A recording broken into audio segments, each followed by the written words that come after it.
ลูกอย่าตานไปแล้วเนาะแม่ข้าอยู่ตั้งใดจะเจิญมาเจ้าแอมบ่เจ้าแต่นั้นยกยืนย่อปันนี่คุณขันคำสายยานเจ้าอย่ายกกุศลยังผลบุญนั้นเหล่าต้านหาต้านเจ้าแม่นางฝอยทองมาหับมาเอาเขามาหับมาเอาของนางฝอยทองสมนึกว่านและเจ้าเวนนายกรรมของเจ้าแม่เหลี่ยมได้รับรางวัลขันคำแม่เลี้ยงผ้าเป็นขี้เมียงเฮายังปากันฝนแม่อย่าสร้างกุศลด้วยกันแล้วเจ้าไปหาแม่ฝอยทองสมนึกแต่นั้นเราบ่มองบนเศร้าพร้อมเจ้ากรรมนายเวรของกรรมจงดับของเวรจงเข็นกรรมและเวรบ่เสด็จมาไกลสุขบานหวานใจเนื้อขันคำแม่เลี้ยงสีพาน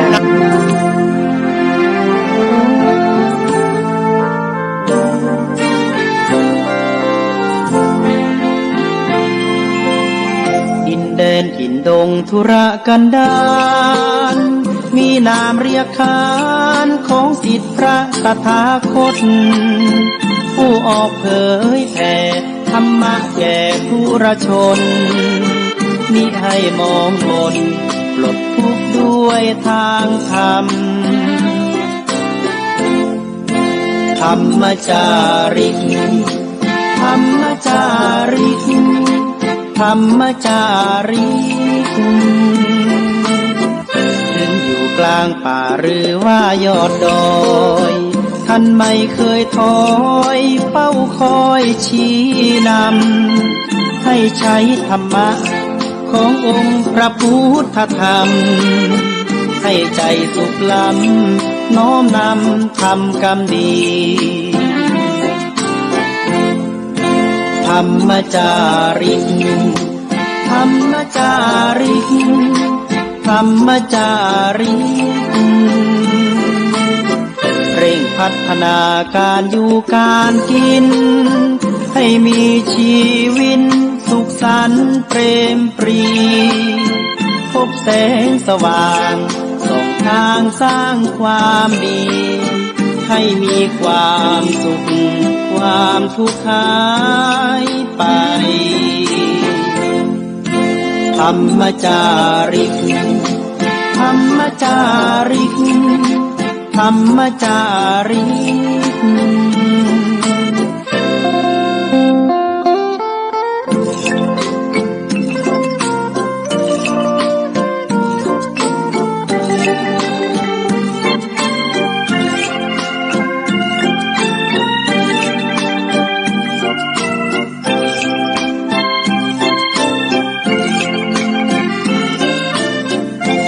พัฒนาการอยู่การกินให้มีชีวิตสุขสันต์เปรมปรีพบแสงสว่างส่องทางสร้างความดีให้มีความสุขความทุกข์หายไปธรรมจาริกธรรมจาริกธรรมจาริกธรรมจาริกธรรมจาริกธรรมจาริกธรรมจาริกขอถวายความเคารพพระมหาเถรานุเถระครูบาอาจารย์เจ้าทั้งหลายจุตนจุองค์เจริญสุขเจริญธรรมจงได้บังเกิดมีแก่ท่านสาธุชนพุทธบริษัททั้งหลายที่ได้สดับรับฟังธรรมะทางสถานีวิทยุวัดฝ่ายหินในคลื่นธรรมะ FM 104.50 เมกะเฮิรตซ์วันนี้เป็นวันศุกร์ที่ 24 มกราคม พุทธศักราช2568สารธรรมเสียงธรรมวัดสลีโสดาพระธรรมจาริกโดยอัตมาภาพท่านพระครูปัญญาสังฆการก็ได้มาดำเนินรายการมาพบกับท่าน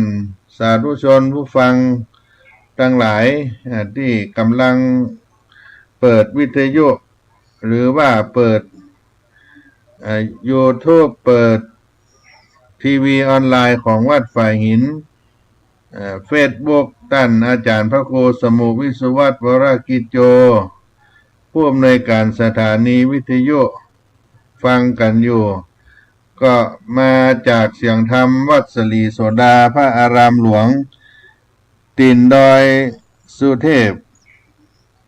อนุสาวรีย์ครูบาเจ้าสลีวิจัยโยตินดอยสุเทพเจ้า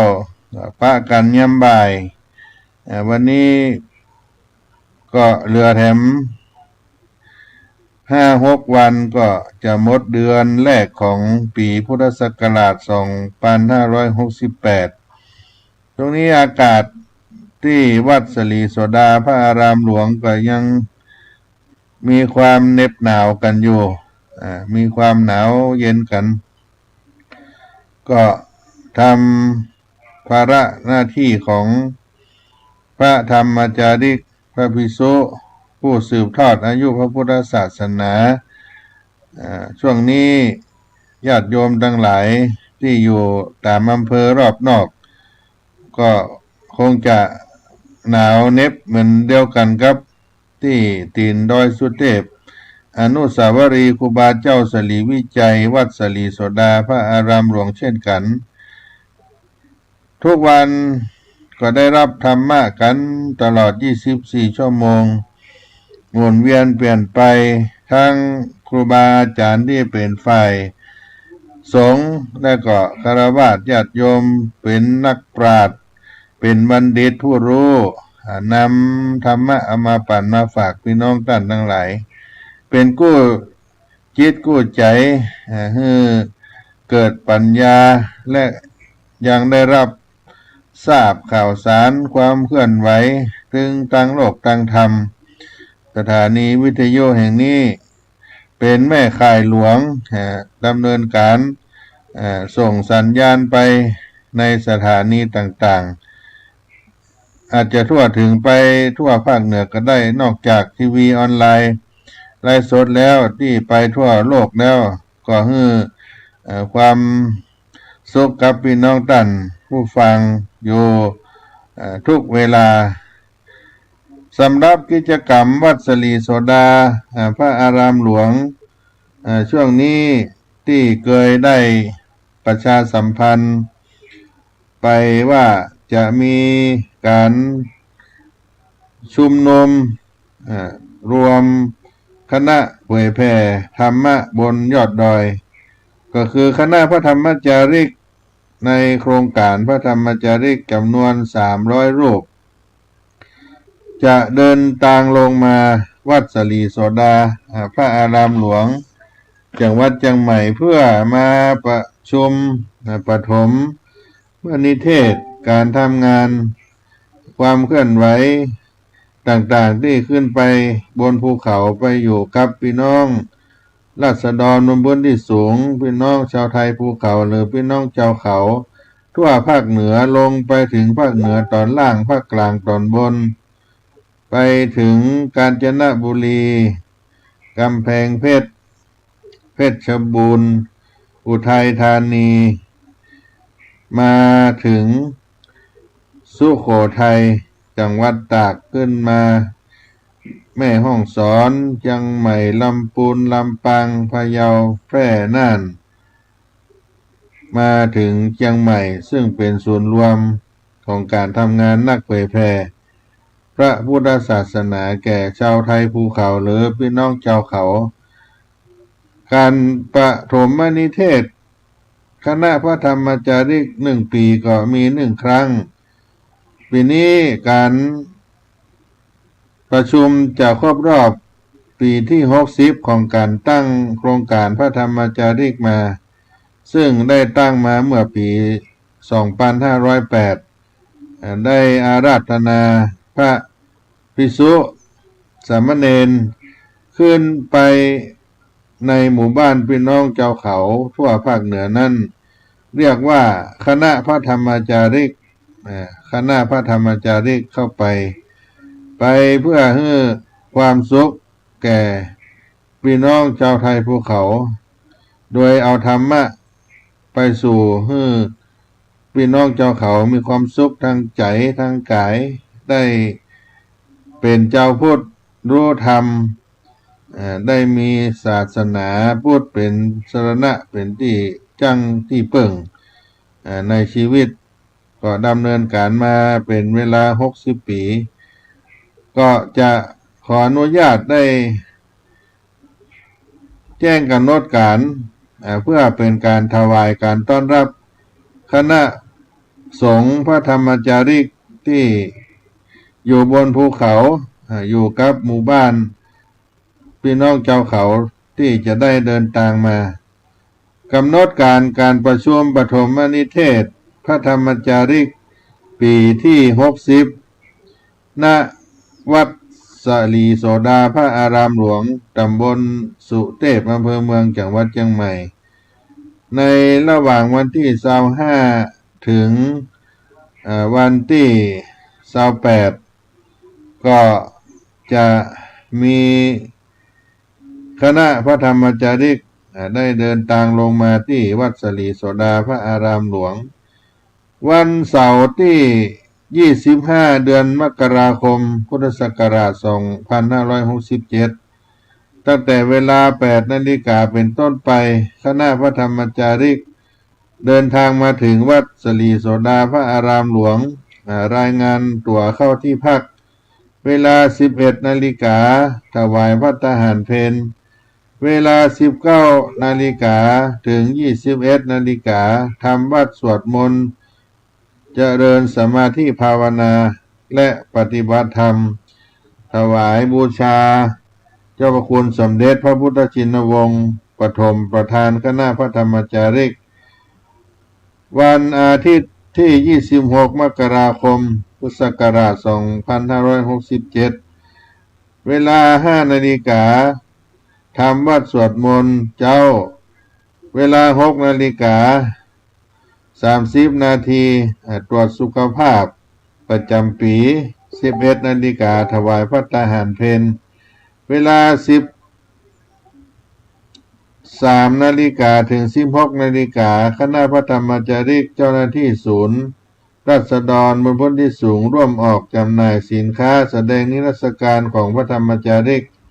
เวลา 18 นาฬิกาถึง 19 นาฬิกาทำวัดสวดมนต์เย็นเวลา 19 นาฬิกาถึง 21 นาฬิกาเวทีเสนอการปฏิบัติงานบทเรียนองค์ความรู้ปัญหาอุปสรรคแนวทางแก้ไขงานพระธรรมจาริกประจำปี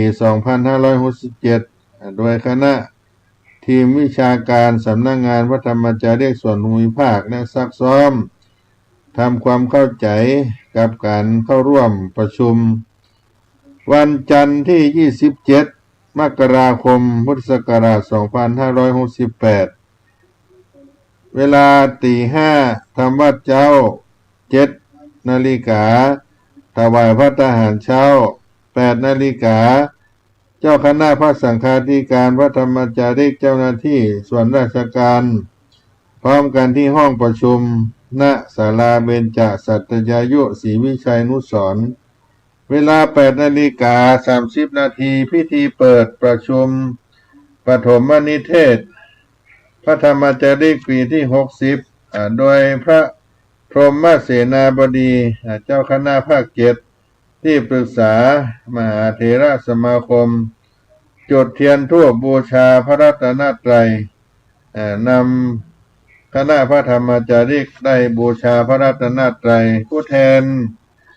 คณะสงฆ์จังหวัดเชียงใหม่พระสังฆาธิการพระธรรมจาริกส่วนราชการเข้าถวายสักการะโดยพระเดชพระคุณพระเทพมังคลาจารย์เจ้าคณะจังหวัดเชียงใหม่พระธรรมวชิราธิบดีประธานคณะพระธรรมจาริก นายกันตพงษ์รังสีสว่างอธิบดีกรมพัฒนาสังคมและสวัสดิการ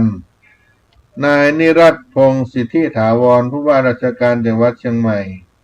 พระธรรมวชิราธิบดีประธานคณะพระธรรมจาริกกล่าวถวายรายงานพระวิมลมุนีรองประธานคณะพระธรรมจาริก เบิกตัวพระธรรมจาริกเขารับโล่รับของที่ระลึกและก็ผู้ประถม ผู้ประถมได้เป็นส่วนฆราวาสญาติโยมเขารับรับเกียรติคุณของที่ระลึกตามลำดับจากนั้นพระเดชพระคุณพระพรหมเสนาบดีเจ้าคณะภาค7ประธานในพิธีมอบรางวัลพระธรรมจาริกดีเด่นและก็พระภิกษุสามเณรสอบปรริญญาธรรมได้พระธรรมจาริกท่องจำพระปฏิโมกข์ผู้ประถมโครงการพระธรรมจาริกจากนั้นประธานให้โอวาทและก็กล่าวเปิดประชุมถวายย่ามทายธรรมแด่เจ้าคณะพระสังฆาธิการพระสงฆ์ก็อนุโมทนา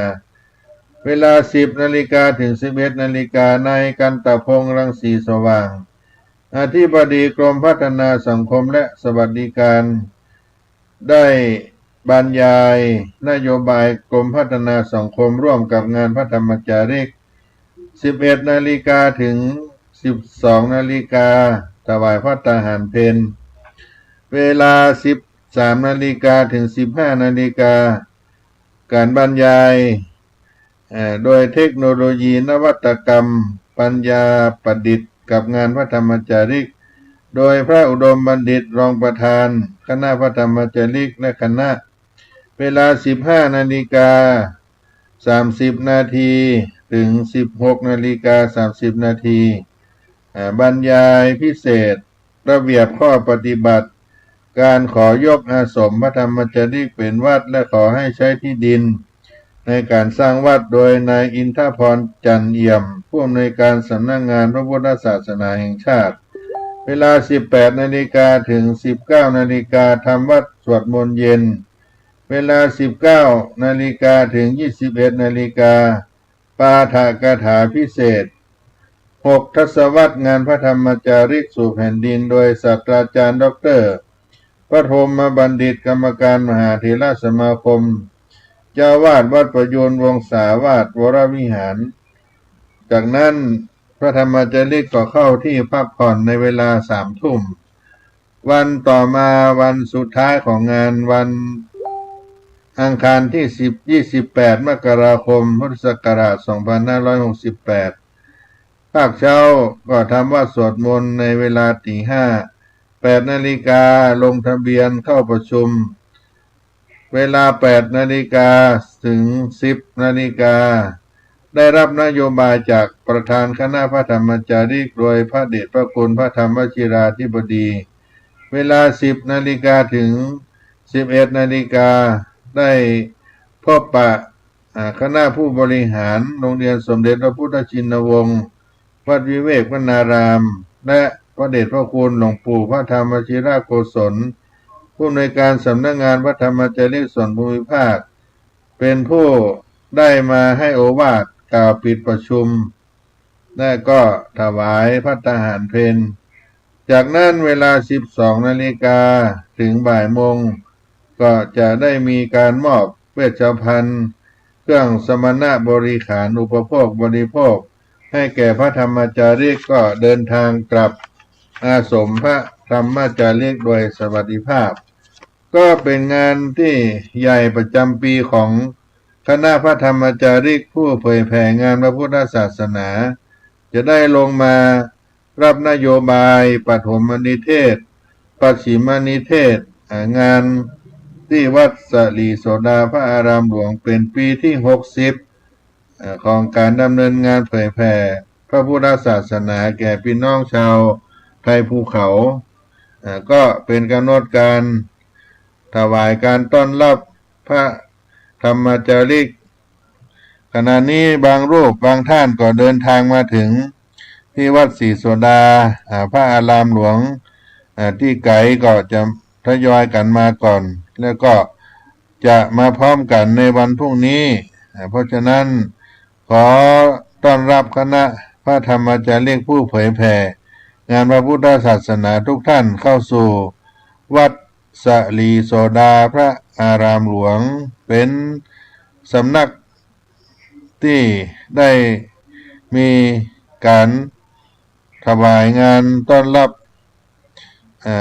พระเถรานุเถระโดยนอกจากนั้นก็มีคณะหน่วยงานราชการต่างๆซึ่งเฮานั้นก็ได้ร่วมกับกรมพัฒนาสังคมและสวัสดิการซึ่งอยู่ในกระทรวงการพัฒนาสังคมและความมั่นคงของมนุษย์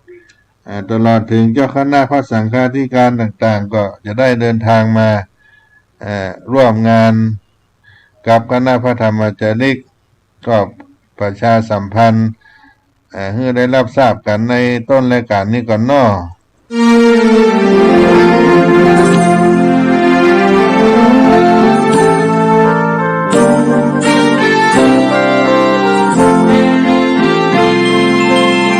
ดินแดนถิ่นดงธุรกันดารมีนามเรียกขานของสิทธิพระตถาคตผู้ออกเผยแผ่ธรรมะแก่ผู้ราชนมิให้มองมนปลดทุกข์ด้วยทางธรรม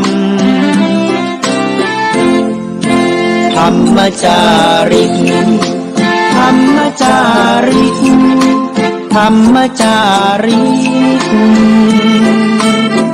ถึงอยู่กลางป่าหรือว่ายอดดอยท่านไม่เคยถอยเฝ้าคอยชี้นำให้ใช้ธรรมะขององค์พระพุทธธรรมให้ใจสุขล้ำน้อมนำทำกรรมดีธรรมจาริกธรรมจาริกธรรมจาริกเร่งพัฒนาการอยู่การกินให้มีชีวิตสุขสันต์เปรมปรีพบแสงสว่างส่องทางสร้างความดีให้มีความสุขความทุกข์หายไปธรรมจาริกธรรมจาริกธรรมจาริก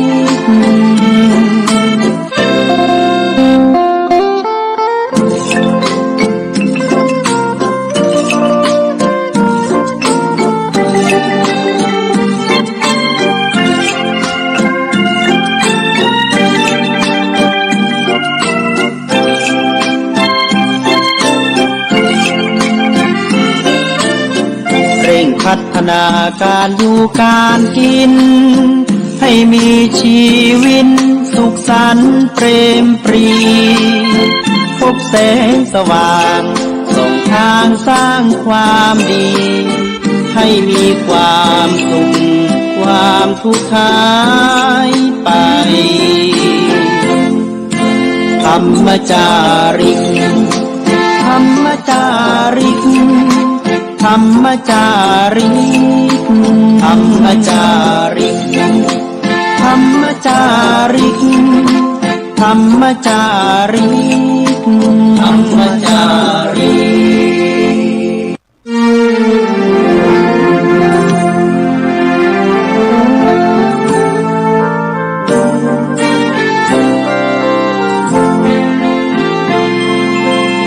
ดินแดนถิ่นดงธุรกันดารมีนามเรียกขานของสิทธิพระตถาคตผู้ออกเผยแผ่ธรรมะแก่ผู้ราชนมิให้มองมนปลดทุกข์ด้วยทางธรรมธรรมจาริกธรรมจาริกธรรมจาริกถึงอยู่กลางป่าหรือว่ายอดดอยท่านไม่เคยถอยเฝ้าคอยชี้นำให้ใช้ธรรมะ ขององค์พระพุทธธรรมให้ใจสุขล้ำน้อมนำทำกรรมดีธรรมจาริกธรรมจาริกธรรมจาริกเร่งพัฒนาการอยู่การกินให้มีชีวิตสุขสันต์เปรมปรีพบแสงสว่างส่องทางสร้างความดีให้มีความสุขความทุกข์หายไปธรรมจาริกธรรมจาริกธรรมจาริก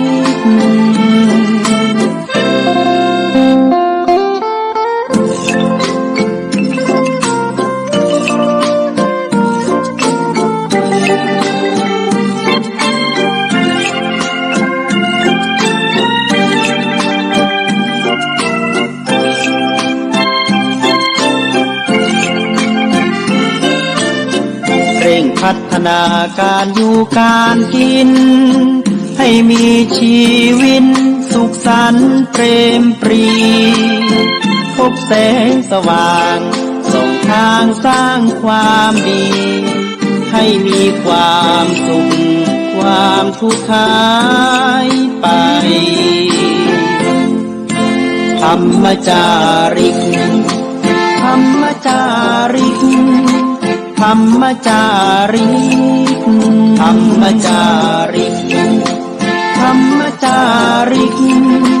ธรรมจาริกธรรมจาริกศรัทธาสาธุชนทั้งหลายคณะพระธรรมจาริกผู้นำเอาหลักธรรมคำสอนของพระสัมมาสัมพุทธเจ้าขึ้นไปสู่พี่น้องเจ้าเขาในทั่วภาคเหนือในหมู่บ้านที่เป็นพี่น้องราษฎรในพื้นที่สูงเผ่าต่างๆพี่น้องเผ่าปากยอเผ่าเมียนเผ่ามงเผ่าลาหูอาคาและพี่น้องไตใหญ่ถิ่นลั่วขมุจินห่อหลายหมู่บ้านตลอดถึงพี่น้องดาละอ่างปะลองทั่วภาคเหนือก็ได้อยู่ในถิ่นทุรกันดารหมู่บ้านห่างไกลความเจริญบางหมู่บ้านก็ต้องเดินเท้าเข้าไปรถยานพาหนะเข้าไปบ่ถึงก็มีบางทีรถยนต์ก็เข้าไปบ่ถึงต้องใช้มอเตอร์ไซค์บางทีก็ต้องเดินเท้าเหล่านี้เป็นต้นช่วงนี้ก็จะเดินทางลงมาสู่วัดสลีโสดาพระอารามหลวงจากวัดเชียงใหม่ประมาณ300รูปมีคณะลูกศิษย์ลูกหาแก่นนำเจ้าพุทธที่เป็นพระอาจารย์ประจำวัดพระธรรมจารีก็จะเดินทางมาด้วยเพราะฉะนั้นญาติโยมทั้งหลายบางท่านก็เคยมาสัมผัสธรรมชาติวิถีของวัดสลีโสดาพระอารามหลวงอนุสาวรีย์ครูบาเจ้าสลีวิจัยต้นต่างขึ้นดอยสุเทพมีพระภิกษุสามเณรออกรับบิณฑบาตช่วงเช้าทุกวันก็มาจากคณะลูกหลานที่อยู่บนดอยกันทั้งนั้นพระธรรมจารีกทั้งหลายเหล่านี้ก็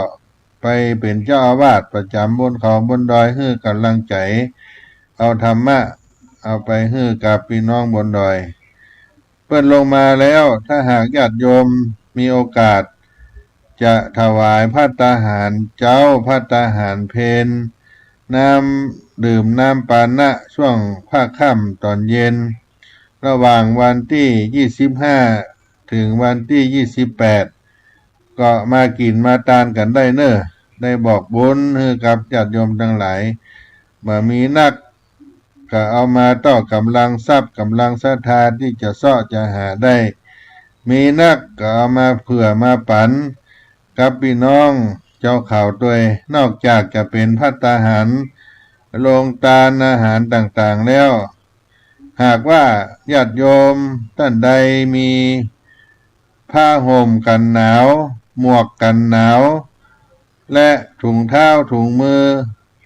หรือว่าเครื่องอุปโภคบริโภคในด้านอื่นๆจะน้อมนำมาถวายให้กับพระธรรมจาริกหรือจะเอาฝากพระธรรมจาริกขึ้นไปแจกไปปั่นให้กับพี่น้องเจ้าเขาบนดอยเป็นเครื่องกันหนาวผ้าห่มเป็นหมวกเป็นเสื้อกันหนาวก็ได้ตลอดถึงข้าวสารอาหารแห้งก็ได้มีโอกาสจะฝากบุญครับผู้เผยแผ่ธรรมะกับพี่น้องเจ้าเขาก็มาประสานกับวัดศรีโสดาหรือว่าอัตมาภาพท่านพระครูปัญญาสังฆการก็ได้ซึ่งเป็นผู้ที่รับผิดชอบดูแลฝ่ายบุคลากรของผู้เผยแผ่งานพระพุทธศาสนาหรือว่าคณะพระธรรมจาริกทุกรูปที่อยู่ในโครงการสนองงานเจ้าคุณสมเด็จพระพุทธชินวงศ์หลวงพ่อพระธรรมวชิรโกศลพระเดชพระคุณพระธรรมวชิราธิบดีผู้เป็นประธานคณะพระธรรมจาริกเอามาตานเอามาฝากเอาไว้เพื่อพี่น้องเจ้าเขาบนดอยได้คลายหนาวก็เป็นต้นว่าผ้าห่มหมวกอุ่นเสื้อกันหนาวอาหารแห้งจะเอาไปแจกไปปั่นให้มีหลายๆอย่างที่ญาติโยมพอจะทำบุญได้ก็มาติดต่อที่สำนักงานพระธรรมจาริกวัดศรีโสดาหรือว่าอัตมาภาพพระครูปัญญาสังฆการก็ได้หรือจะโทรประสานงานก่อนก็ได้ที่หมายเลขเบอร์โทร061-178-5839 061-178-5839เป็นเบอร์ของอาตมาภาพท่านพระครูปัญญาสังฆการหรือท่านพระครูพรหมินทร์เป็นผู้รับผิดชอบดูแลพระธรรมจาริกทั่วภาคเหนือในด้านฝ่ายของบุคลากรเพราะฉะนั้นก็ขอบอกบุญเป็นกระบอกเสียงให้กับญาติโยมทั้งหลายที่จะมีโอกาสเข้ามาถวายภัตตาหารเจ้าภัตตาหารเพลน้ำปานะช่วงระหว่างมีงานวันที่25ถึง28มกราคม2568นี้หรือมีเครื่องกันหนาวเป็นผ้าห่มหมวกอุ่นเสื้อกันหนาวข้าวสารอาหารแห้งของใจที่จำเป็นจะมาถวายพระธรรมจาริกเป็นยุกเป็นยาสามัญประจำบ้านเวชภัณฑ์อย่างก็เอามาตานได้ก็ประสานติดต่อมาได้เพื่อจะได้ยังประโยชน์แก่พี่น้องบนเขาบนดอยที่เพิ่นต้องการช่วงฤดูหนาวนี่ก็หนาวเน็บส่วนมากก็มีผ้าห่มมีเสื้อกันหนาวมีหมวกอุ่นถุงมือถุงเท้านี่ก็เอาไปปั่นไปฝากเพิ่นก็เป็นน้ำจิตน้ำใจที่ให้แก่พี่น้องบนดอยเราได้ทำบุญให้ทานก็เป็นอานิสงส์ที่เราได้สร้างได้สั่งสมเอาไว้กับตนกับตัวการทำบุญกับการทำทานเหมือนหรือต่างกันอย่างใดถ้าเรามองไปถึงที่สุดถือว่าคล้ายกันแต่ที่ใจแยกเป็นทำบุญทำทานก็เพราะเป็นในว่าถ้าทำบุญจะเป็นการทำกับผู้ที่มีสถานะสูงกว่ามีคุณธรรมสูงกว่าเช่นว่าการทำบุญกับพระภิกษุสงฆ์สามเณรเป็นต้นส่วนการทำทานมีในเชิงว่าเป็นการทำทานทั่วไปคนต้องการความช่วยเหลือก็ไปช่วยกันหรือว่าคนลำบากยากจนก็ไปช่วยกันก็เลยเรียกว่าเป็นการให้ทานอย่างนี้เป็นต้นแต่แท้จริงแล้วบอกว่าจะเป็นการให้กับไผ่ก็ได้บุญทั้งนั้นจะได้มากหรือน้อยก็แล้วแต่กรณี อานิสงส์ในการทำบุญให้ทานเหมือนหรือต่างกันอย่างไรระหว่างการทำบุญทำทาน ถ้าหากจะทำบุญให้ได้บุญนักจะทำทานให้ได้บุญนักพระสัมมาสัมพุทธเจ้าพระองค์ได้ตรัสว่าต้องประกอบด้วยบริสุทธิ์3ประการนั่นคือวัตถุบริสุทธิ์1เจตนาบริสุทธิ์1บุคคลบริสุทธิ์1วัตถุบริสุทธิ์ก็คือได้ทรัพย์มาแล้วด้วยความถูกต้องไม่ได้ทุจริตช่อโกงของเปิ้นมาเจตนาบริสุทธิ์ก็คือตัวเฮาเองทั้งก่อนฮื้อคณะที่ฮื้อหลังที่ฮื้อหรือว่าก่อนให้คณะให้หลังให้มีศรัทธาเต็มเปี่ยมบุคคลบริสุทธิ์อันที่3ก็คือบุคคลที่เฮาเป็นผู้บุคคลที่เฮาฮื้อเป็นผู้มีศีลมีธรรมบริสุทธิ์ด้วยศีลด้วยธรรมมีคุณธรรมสูงเฮาได้บุญไปตามส่วนของทานที่จะได้เพื่อทานทั้ง3ประการประกอบด้วยความบริสุทธิ์ทั้ง3อย่างนี้ท่านเปิ้นจึงเปรียบกับภิกษุสามเณรก็เป็นเนื้อนาบุญใครทำนาบนเนื้อนาดีก็ย่อมได้รับผลตอบแทนดีข้าวจะออกงวงออกรวงเป็นนาดอนแห้งแล้งบ่มีปุ๋ยถ้าเป็นนาดอนเนี่ยจะแห้งแล้งบ่มีปุ๋ยแต่ก็ได้ผลแค่นิดๆหน่อยๆท่านเปรียบอย่างนั้นบริสุทธิ์3เมื่อไรได้บุญมากท่านทำทานด้วยเงินสิ่งของหรือใจแรงกายช่วยงานพระพุทธศาสนาได้อานิสงส์ต่างกันอย่างไรก็ได้บุญทุกกรณีบอกว่าทานเป็นสิ่งของหรือปัจจัยก็ได้บุญเพราะว่าเสร็จแล้วท่านก็เอาไปจัดหาสิ่งที่เป็นประโยชน์ต่อพระศาสนามาใช้ได้หรือเวลาหันวัดมีการก่อสร้างเฮาก็เอาปูนเอาเหล็กไปช่วยก็ได้บุญหรือจะถวายเป็นปัจจัยให้ท่านไปจัดหาอุปกรณ์มาดำเนินการก่อสร้างอุโบสถวิหารศาลาบาทศาลาธรรมก็ได้บุญเหมือนกันแล้วแต่ความสะดวกเพียงแต่ในยุคหลังๆรู้สึกว่าถ้าเป็นปัจจัยก็ง่ายต่อการนำไปใช้ให้ตรงกับวัตถุประสงค์บางกรณีซื้อสังฆทานไปถวายทานพระท่านรับมาแล้วก็เรียงรายอยู่ในกุฏิเป็นถังกะละมังอย่างต่างๆบ่ได้แกะออกมาใช้อย่างนี้ก็ยังได้บุญอยู่แต่ประโยชน์ที่จะเกิดขึ้นก็บ่เต็มที่นักเพราะถวายสิ่งที่ท่านบ่ได้ใช้บ่ได้บริโภคอย่างนี้เป็นต้นเพราะฉะนั้นเมื่อพิจารณาดูว่าเวลาถวายพระของที่ถวายความเป็นของที่ท่านได้ใช้โดยแท้จริงได้ใช้จริงๆถ้าเราเอาแรงกายไปช่วยก็เป็นบุญอีกแบบหนึ่งที่เรียกว่าไวยาวัจจะไมยบุญสำเร็จด้วยการขวนขวายการงานที่ชอบพอมีเงินก็ช่วยด้วยกำลังกายหรือบางทีต้องการสติปัญญาความคิดอย่างนี้ก็ไปช่วยเราก็ได้บุญการทำบุญทำทานกับพระภิกษุมนุษย์สัตว์ได้อานิสงส์ต่างกันหรือไม่หรือว่าต่างกันไหมพระองค์ผู้เป็นพระสัมมาสัมพุทธเจ้าก็ให้ได้หลักการว่าการให้ทานจะได้บุญมากจะต้องประกอบด้วยบริสุทธิ์3ที่กล่าวไปบริสุทธิ์3สมมติว่าทรัพย์ที่เราได้มาเป็นทรัพย์ก้อนเดียวกัน อันนี้ถือว่าทุกคนได้บุญเท่ากันข้อที่2อยู่ที่ว่าก่อนฮื้อคณะฮื้อหรือว่าหลังที่ฮื้อนั้นเอามีความเลื่อมใสศรัทธาน้อยมากประการใดเช่นก่อนทำเขาก็ปลื้มอกปลื้มใจมีปีติมีศรัทธามากนักหันประโยชน์ตั้งใจทำบุญโดยแท้จริงถ้าศรัทธาเหนียวแน่นมากอย่างนี้ก็ได้บุญเยอะได้บุญนักระหว่างถวายปลื้มปิติ มากหลังถวายนึกถึงบุญที่เมื่อใดเขาก็ชื่นอกชื่นใจบ่รู้สึกเสียดายบางคนก่อนถวายระหว่างถวายรู้สึกปลื้มแต่ถวายแล้วมาคิดว่าที่เขาได้ถวายไปตะกี้นักไปหน่อย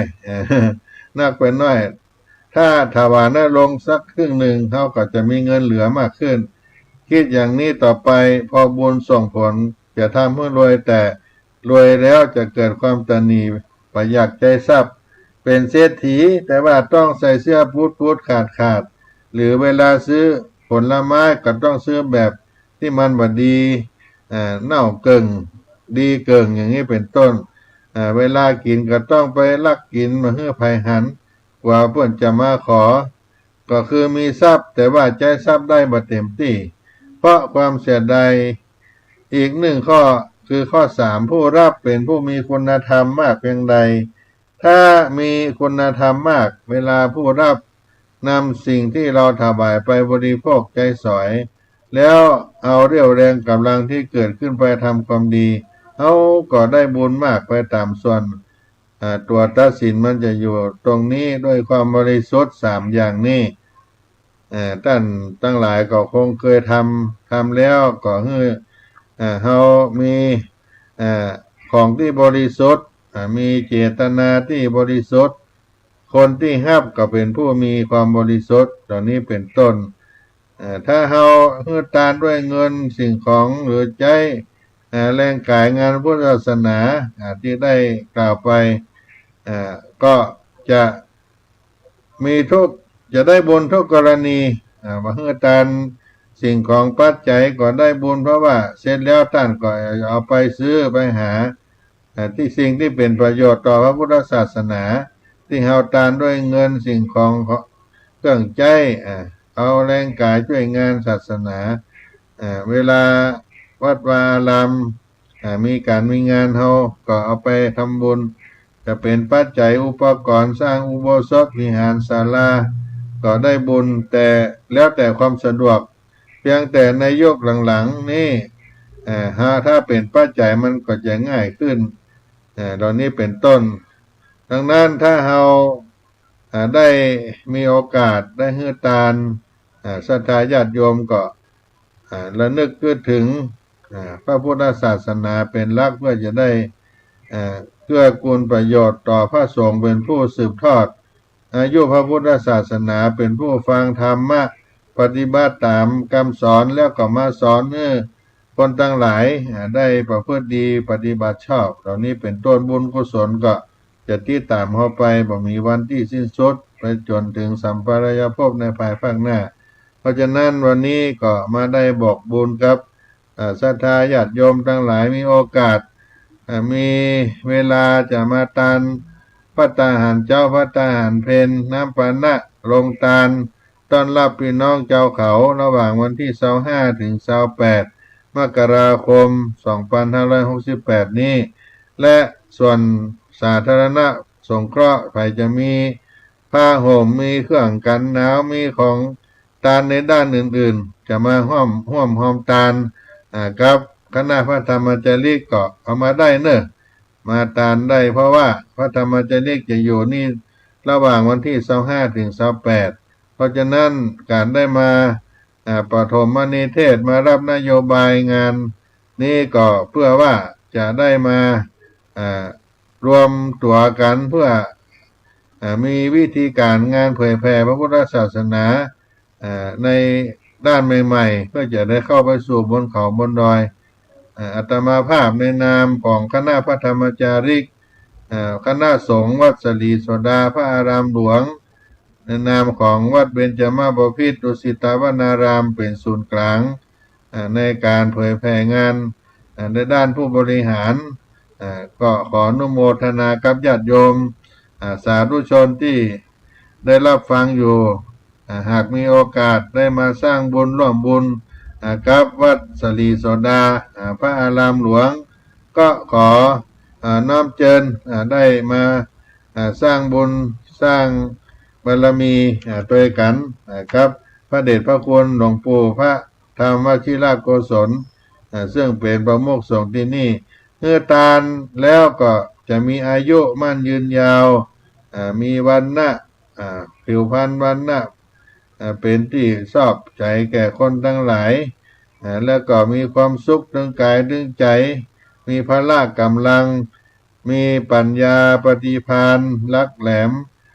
มีความรู้ในสัพพวิชาต่างๆก็เป็นที่รักถึงมนุษย์เทวดาก็ยังฮักญาติโยมจะไปที่ไหนก็ได้รับการต้อนรับเพราะเราเป็นผู้สร้างบุญสร้างกุศลในอนาคตการถ้าเราหมดลมหายใจไปก็จะได้ไปสู่สวรรค์ตลอดถึงนิพพานในอนาคตการต่อไปวันนี้เวลาบ่ายก็ได้มาพบกับท่านผู้ฟังทั้งหลายมีโอกาสใครจะประสานงานมาทางอาตมาภาพก็มีเบอร์โทรศัพท์0611785839 0611785839ท่านพระครูปัญญาสังฆการหรือท่านพระครูพรหมินทร์จะมาสนับสนุนงานพระธรรมจาริกในด้านใดก็ได้ก็ติดต่อมาได้เนอะวันนี้ก็จะขอล่ำลารายการที่ได้มอบหมายให้อาตมาภาพเวลาบ่ายโมงถึง2 โมงจากท่านอาจารย์พระครูสมุวิสุวัฒน์วรกิจโจผู้อำนวยการสถานี 104.50 เมกะเฮิรตซ์วิทยุธรรมะวัดฝ่ายหินก็ขอให้พี่น้องท่านคนฟังทั้งหลายอยู่เย็นเป็นสุขกันจุผู้ในคนจัตตาโลธรรมาวัฏันติอายุวันโนสุขังพลัง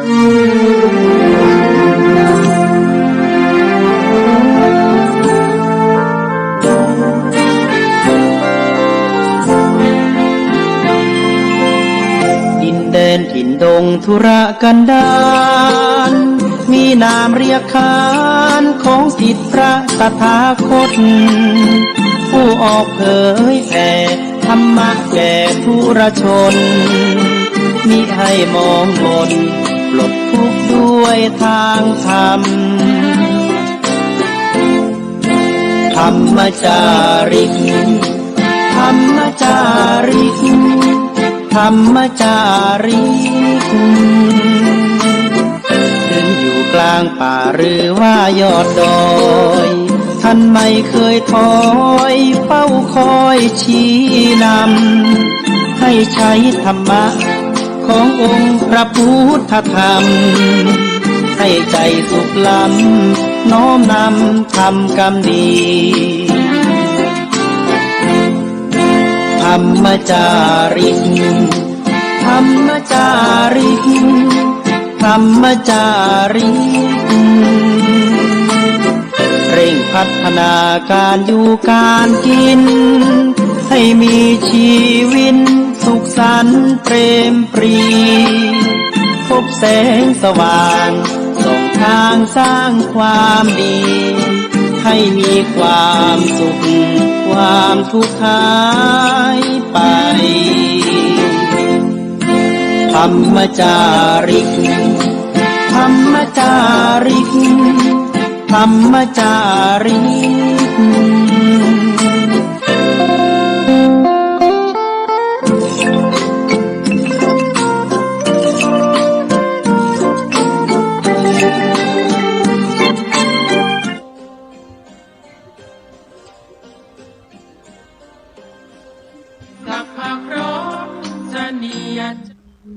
มากะตามอันขอจงผ่องแผ้วเนื้อต้านทั้งหลายนึกใดได้พร้อมน้อมได้ดังหมายอยู่สุขสบายสดใสแจ่มหน้าโศกทุกข์ทั้งหลายอย่าหมายมาท่าผ่าธนาใดก็แล้วเมื่อได้สมใจเนื้อนายร่างแค้วเงินคำกำแก้วไหลมารุ่งเรืองยิ่งฟ้าไม่มายศถาสุขขี่จีวาเหมือนกันตัวหน้าเหมือนกันจุผู้ในคนก็ขอสวัสดีสวัสดีปีใหม่ครับพี่น้องท่านทั้งหลายแถมวาระในพุทธศักราชใหม่ในวันนี้เป็นวันจันทร์ที่3 มกราคม 2565 พุทธศักราชเริ่มต้นขึ้นใหม่มาเป็นวันที่3เป็นเดือนสี่เหนือออก1 ค่ำจ้างแก้วเข้าสู่โรงธรรมและเป็นวันมังกละมงคลฟ้าตีแช่งเศษ6วันนี้ดีนักแม้นว่าวันเมงวันไตจักหายเต้าใดก็บ่ต้องคำนึงถึงจักสมฤทธีสมกรรมมากกรรมผาธนาจูเยี่ยงจูประการแม้นทุกข์ยากเข็นใจก็ยังจักได้ดีอยู่ดีมีสุขมีสัมปติเข้าของเงินคำกระทำการมังกละวันนี้ก็เป็นมหามงคลอันดีในวันนี้ตามกัมปีโหราจารย์เพื่อนได้คำนวณเอาไว้ให้กับพี่น้องท่านทั้งหลายก็เริ่มต้นปีเดือนวันใหม่ทำสิ่งที่เป็นมังกละทำบุญกินทานวันนี้ก็ดีเป็นมงคลเริ่มต้นขึ้นปีใหม่รายการเสียงธรรมพระธรรมจาริกก็นำโดยอัตมาภาพท่านพระครูปัญญาสังฆการก็จะได้นำเอาสิ่งที่เป็นมังกละมงคลในวันเริ่มต้นปีใหม่เอามาปั่นมาฝากพี่น้องศรัทธาจะได้นำเอาพระธรรมเทศนาโลกวุฒิมาเทศนาปั่นฟังพี่น้องสาธุชนทั้งหลายเพื่อเป็นสิริมังกละกับการดำเนินชีวิตของพุทธศักราช2565แต่นี้เป็นต้นไปเพื่อเป็นมงคลกับท่านทั้งหลายเป็นธรรมพุทธมังกละมงคลโลกาวุฒิจะได้นำเอามาเทศนาโพธิปัญชทาสาธุชนในภาคบ่ายในวันนี้ก่อนที่จะได้สดับรับฟังพระธรรมเทศนาศรัทธาสาธุชนอยู่ยังบ้านยังเฮือนที่ทำการทำงานที่หอที่เฮือนกลางต่งกลางสวนกลางไร่กลางนาหรือว่าอยู่ในรถยานพาหนะก็ยกมือมือไหว้ไปที่จะมีดอกไม้ธูปเทียนสักการะบูชายังพระธรรมเทศนา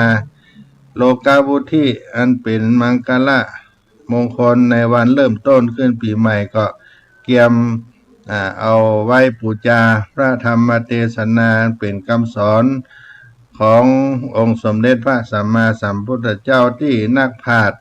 อาจารย์เจ้าทั้งหลายเพื่อนได้ก้อนใกล้ประพันธ์เป็นพระธรรมเทศนาพันละนาโวหารล้านนาเอามาปั่นมาฝากพี่น้องในยามบ่ายวันนี้เนอะก่อนที่จะได้สดับรับฟังพระธรรมเทศนาก็เชิญชวนมวลหมู่เฮาเจ้าข้าท่านทั้งหลายได้น้อมไหว้บูชาสักการะพระบรมธาตุเจ้าดอยสุเทพอันเป็นมิ่งเมืองใจเมืองของนพบุรีสลีนครปิงเชียงใหม่โดยพร้อมเพียงกันก่อนน้อนะโมตัสสะภะคะวะโตอะระหะโตสัมมาสัมพุทธัสสะนะโมตัสสะภะคะวะโตอะระหะโตสัมมาสัมพุทธัสสะนะโมตัสสะภะคะวะโตอะระหะโตสัมมาสัมพุทธัสสะปัญญาวาอัสสมิงเยวะจันติมาอิวะทารายังปิตกัตตะเยสาสนะนิยานิเกติปัทธมังอุปัชชังกาหาเปตัวปัตตาจีวรัง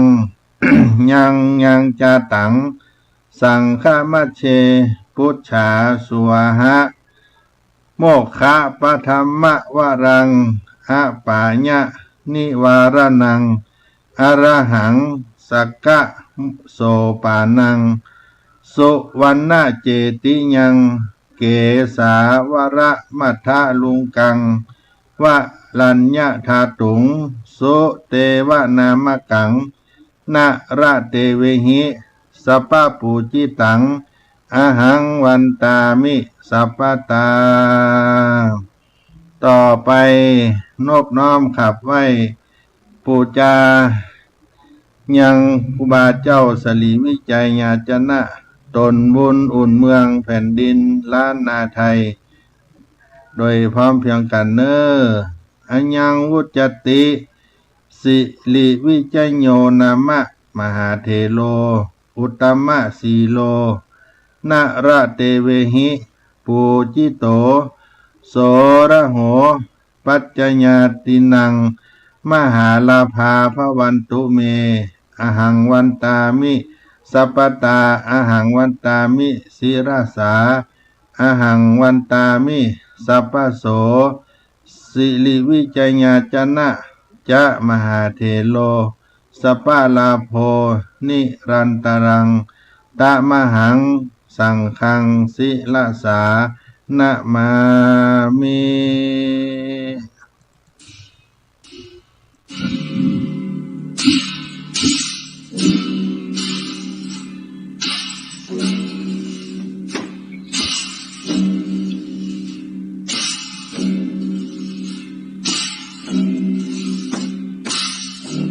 ไปจะได้นำเอาพระธรรมเทศนาโลกาวุธิเป็นธรรมมงคลเพื่อความเจริญรุ่งเรืองในวันเริ่มต้นวันเดือนปีใหม่เริ่มต้นพุทธศักราชใหม่เพื่อเป็นใจญามงคลแก่สาธุชนทั้งหลายพร้อมกันนี้จะให้พี่น้องทั้งหลายได้นอบน้อมขับไหว้มีดอกไม้ธูปเทียนข้าวตอกดอกไม้ได้บูชาสักการะก็บูชาสักการะกันได้เน้ออาตมาภาพจะได้เทศนาธรรมมงคลนั้นเป็นใจญะความรุ่งเรืองความเจริญให้แก่สาธุชนท่านทั้งหลายในโอกาสกาลบัดนี้มหาพรหมเลยตาโอมหาพรหมตนเป็นใหญ่ในฟากฟ้าชื่อสหัมปติต้านก็มาอวายนาลงมาสู่โลกโลกี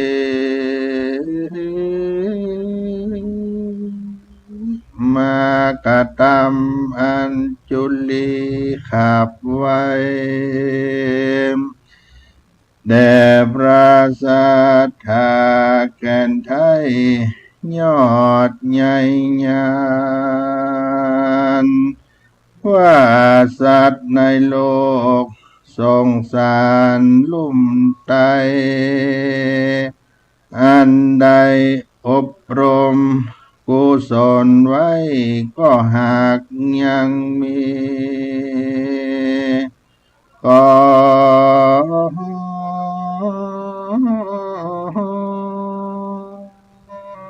เจิญพระมุนีจงมีพระคุณนาภายโพธิเทศนาธรรมผูกวิเศษดวงรุ่งโรจน์เพื่อสงเคราะห์หมู่ปัจจาขอลูกศิษย์พระสัทธาแก่นไทยคืนนั่งธรรมาสอาสนะอันผู้ค้าได้จัดแต่งไว้ดูงามเทศนาธรรมโพธิปันมหามุลลสัทธา อันนั่งอยู่ถ้าก่อยฟังธรรมังธรรมังธรรมังอนุกัมปิมังปะจังอาราธนังกโรมา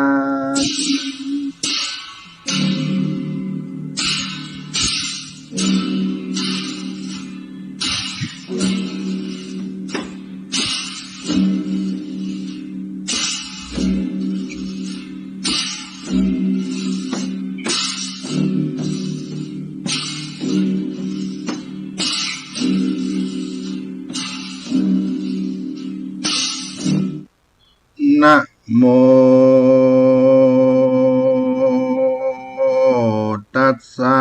ภะคะวะโตอะระหะโตสัมมาสัมพุทธัสสะ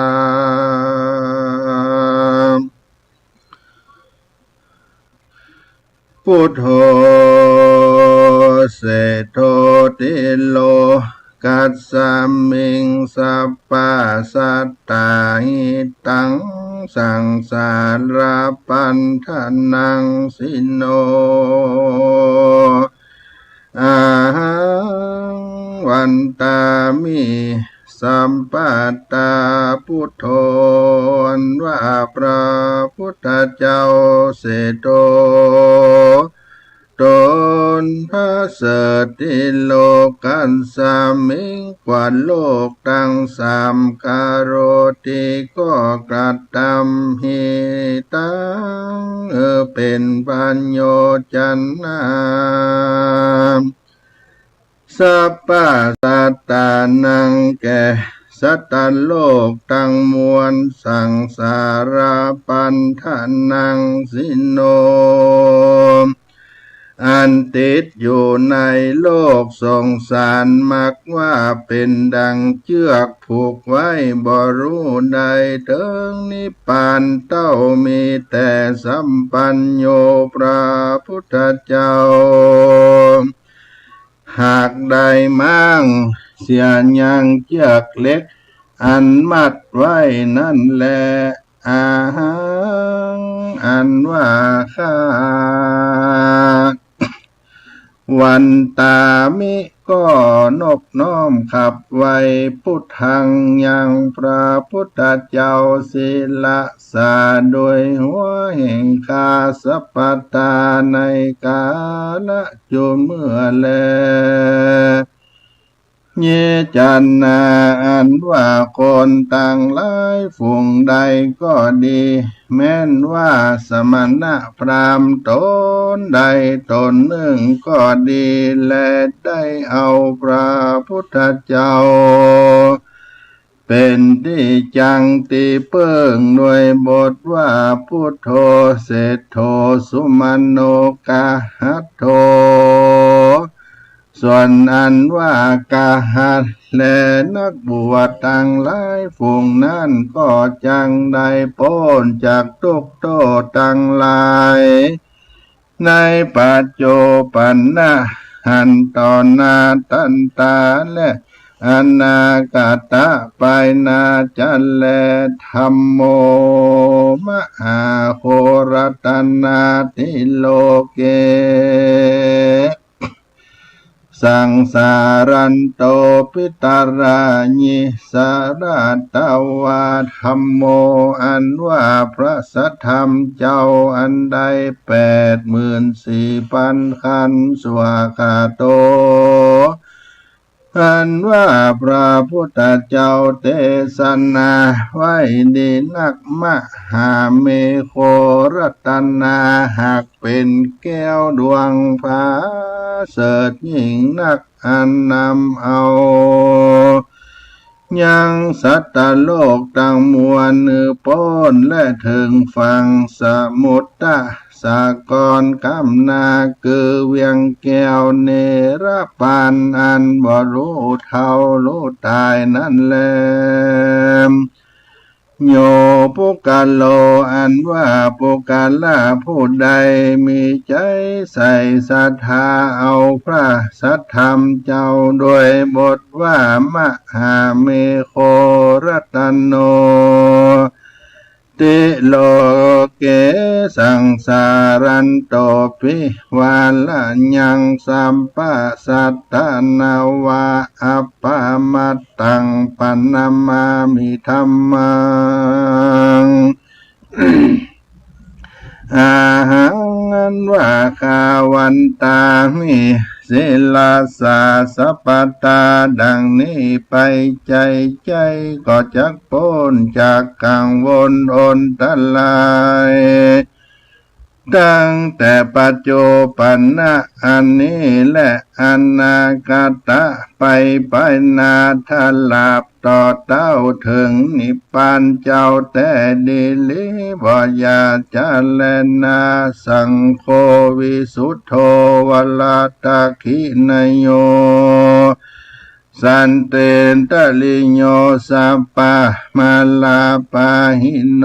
กุณเนหิสมิธิปันโตอนาสาวโวตังปันนะมามิสังฆังสังโฆอันว่าพระสังฆเจ้าอันบริสุทธิ์ประกอบโดยศีลสมาธิปัญญาเป็นสาวกะแห่งพระพุทธเจ้าแลอาหังอันว่าคาวันตามิก็ไว้ยังสังฆังยังพระสังฆเจ้าอันหาที่สุดบ่ได้เสลสาโดยหัวแห่งคาโยจาพุทธันจาธรรมันจะสังฆันจะสาลานังกะโตอาหังอันว่าข้าก็ถือเอายังกุลพระพุทธเจ้าพระสัทธรรมเจ้าพระสังฆเจ้าว่าเป็นที่เปิงแก่ข้าแต่และอิมังโลกังอันว่าโลกอันนี้มนเจสามิจุงจักปล่อยพ้นยังสัมปาทุกตังมวลเยนะราอันว่าคนตั้งหลายฝูงใดแลได้ฟังธรรมคำสอนแห่งพระพุทธเจ้าอันชื่อว่าโลกวุธีดวงผาเสดนี้ก็หากจากสมฤทธิเป็นดีโดยเขาของเงินคำแก้วแหวนแสนสิ่งจ้างมามิ่งคาคนมนเทตั้งมวลมากนะจันแลเตจันนาอันว่าคนตั้งหลายฝูงนั้นก็จังประกอบไปโดยอาลิญาทานาตั้งเจตประการคือว่าสัทธาทานังศีลาทานังหิริทานังโอตตปปาทานังสุตตะทานังจากะทานังปัญญาทานังเอเตทานังอันว่าเขาของพวงนี้ก็มีแก่ปุกาลาผู้ใดเขาของต่างหลายต่างมวลนี้มีแก่ปุกาลาผู้ใดก็หากจักจำเลินแก่ปุกาลาผู้นั้นจะแลโยปุกาโล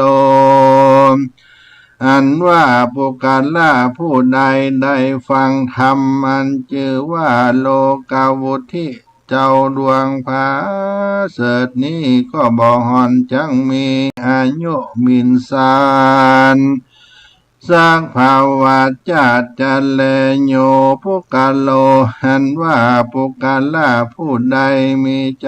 ศรัทธาได้เต็มได้เขียนก็ดีได้ฮือต้านผู้อื่นเต็มเขียนได้ปูจาเอามาถวายเป็นตานดังอันแม้นว่าจักได้ไปเกิดจันฟ้าไปบน ก็จักยิ่งกว่าเทวบุตรเทวดาทั้งหลายแต่แลเตียนย่อมพากอบไปโดยสลีสัมปติยิ่งกว่าเทวบุตรเทวดาพญาอินทร์พญาพรหมตั้งมวลก็มีแลโยนโรอันว่าคนตั้งหลายฝูงใดและถือเอาธรรมโลกวุฒิเจ้าดวงพระเสริฐนี้เป็นที่จังที่เปิงโดยบทว่าพุทโธเศธโธติโลกาสมิงดังนี้ไป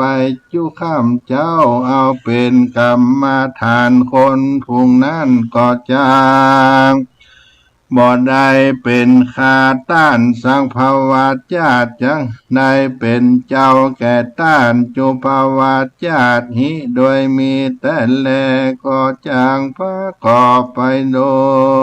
ยสัมปันนาลังสีตั้งหกประการและจังหือต้านจมชื่นยินดีแก่เรานั้นจามสถานอันว่าสัมปันโยพระพุทธเจ้าอาหาก็กล่าวยังคาถาอันนี้ยะติตังสุขังโลเกปัจจังคัมโมพระวิสัตติสังกาเตนะกุสเลนะมะยังสวัมหาเสดังนี้ภิกขเวโดลาภิกขุทั้งหลายญาติตังมักว่าอิตังยังอิตังปุกาโลอันว่าปุกาละผู้ใดมักว่าใครเถิงสุขในโลกนี้โลกหน้าจริงจะขอโดยบทว่าปัจจาขังก็ปลงลงยังตนและใจแห่งข้าเพื่อฮือเข้าสู่นิพพานอันจากพ้นจากไฟยะในวัฏฏะสงสารนั่นแล ปันดิโตอันว่านักหัดเจ้าทั้งหลายอันมีพระพุทธเจ้าเป็นเก้าเป็นประธานเมื่อสร้างสมปานวันนั้นก็บ่ละเสียยังโลกาวุธีสูตรอันนี้สร้างภาวะญาติและพระพุทธเจ้าจริงกล่าวการท้าว่าปัญจวัสสะสัตตายุตังสังกากัญญังอุปกมิติอันนี้คือปูจาและสังวาสวดที่ยายเมตตาภาวนาเพื่อให้ได้หับตับเสียยังหนตางอบายภูมิตั้งสี่มีนรกเป็นต้นและโยนโรอันว่าคนตั้งหลายฝูงใดมีใจศรัทธาในกลเกี่ยวสามประการได้เรียนเอาคาถาธรรมโลกวุธีอันนี้โดยปากโดยใจแล้วจวนกันตั้งใจยังรับฟังยังธรรมโลกวุธีเจ้าดวงพระเสริฐนี้ตั้งแต่ตนถึงปลายก็จักมีอายุมันยืนยาวเป็นดังเทวบุตรเทวดาพญาอินทร์พญาพรหมตั้งหลายฝูงนั้นแลตุมเห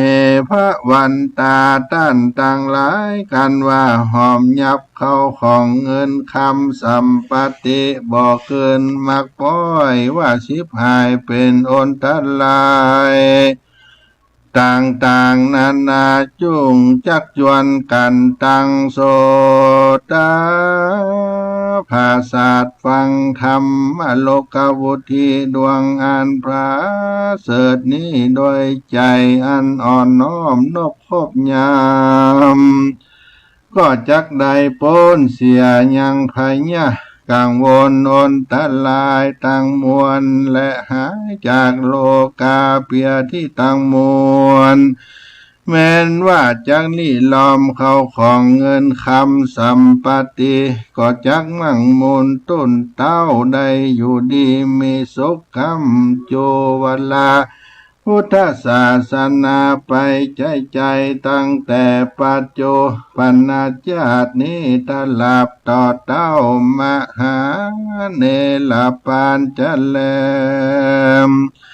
อันว่าธรรมโลกบุตรีดวงพาเสดนี้จะอันนักผาดเจ้าตั้งหลายหากก้อนเอาออกมาในอภิธรรมาปิตกาวุธิมานั่นเพื่อโพดยังสัตว์โลกอันคนต่างหลายอันมาบังเกิดโดยพยาอนตรายตั้งหลายตั้งมวลในโลกนี้แลโลกาวุธิสุดตังนิติตังขีญาสังวันนันนาจะโดยโลกวุธิสูตรอันพระพุทธเจ้าหากได้เทศนาให้แก่พญาปเสนาติโกศลราชาก็บังกมสมเด็จเสด็จสาธุสาธุสาธุ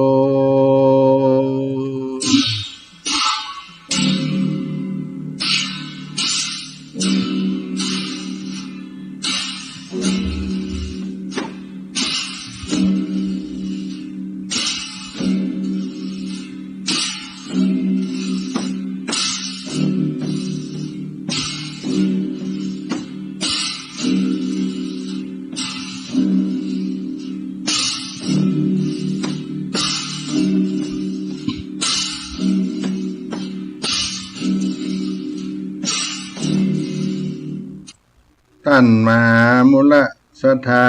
สาธุชนทั้งหลายอาตมาภาพก็ได้นำเอาพระธรรมเทศนาโลกวุธิสูตร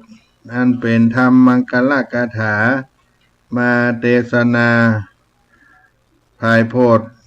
เป็นพโยชนะความเจริญสุขสสดีในวันเริ่มต้นขึ้นปีใหม่พุทธศักราช 2565 แก่สาธุชนท่านทั้งหลายในภาคบ่ายในวันนี้ในคาถาธรรมโลกวุธิสูตรนั่นก็มีว่าพุทโธเศรษโธติโลกัสสมิงสัพพะสัตตาหิตังสังสาระปันธนังสิโนนี่เป็นกรรมคาถาอันเป็นใจธรรมของโลกวุธิสูตรที่ได้มาเทศนาปั่นโปรดให้กับศรัทธา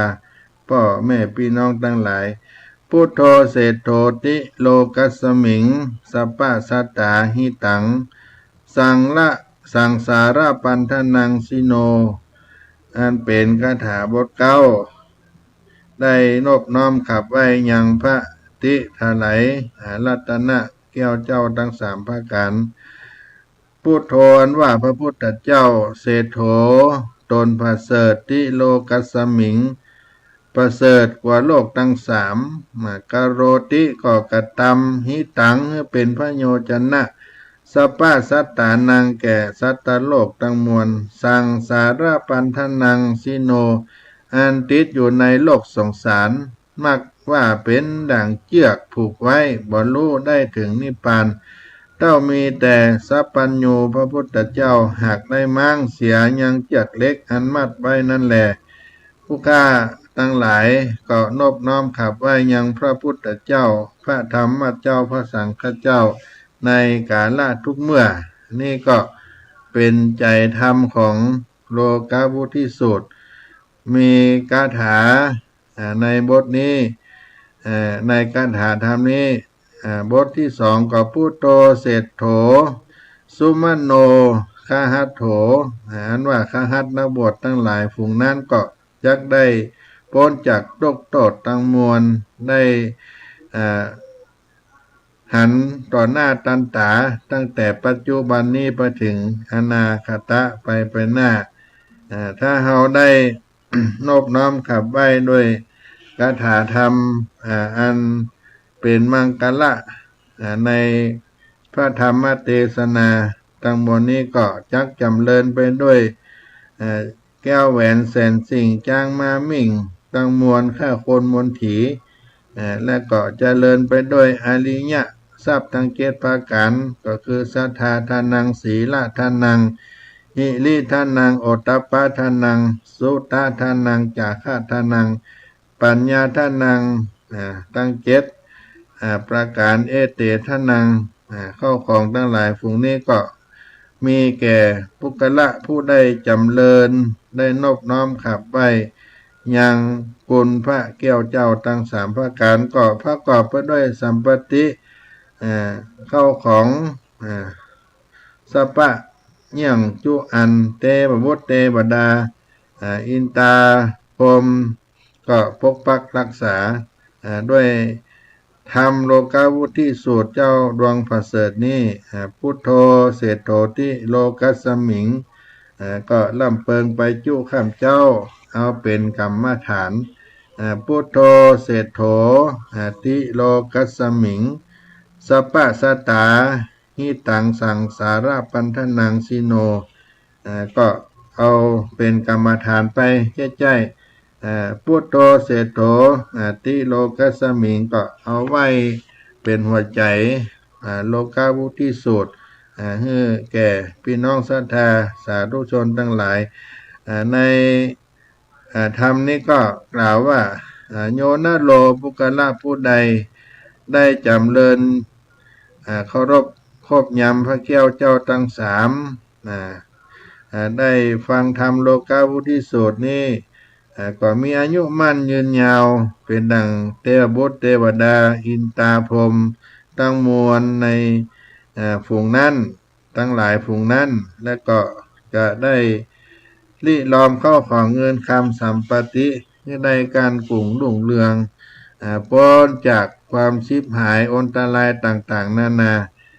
สัมปติเข้าของกะมั่งมุนตุนเต้าได้อยู่ดีมีสุขตุ่นเต้าโดยเข้าของเงินคำได้กำจูวละศาสนาไปใจก็เป็นพระอานิสงส์แห่งธรรมโลกาวุธิสูตรเจ้าดวงผาเสดโลกาวุธิธรรมเจ้านั้นเป็นสิ่งที่ได้คมขังรักษาให้ได้อยู่เย็นเป็นสุขกันต้นหน้าเนอะก็เอาหัวใจพุทโธติพุทโธเศรษโธติโลกัสสมิงสัพพะสตาหิตังสังสาระปันธนังสิโนก็เอาเป็นคาถานบน้อมขับไว้เป็นกรรมฐานภาวนาไปใจก็จักได้เป็นพลานิสงส์กับเฮาท่านทั้งหลายได้นำเอามาปั่นมาฝาก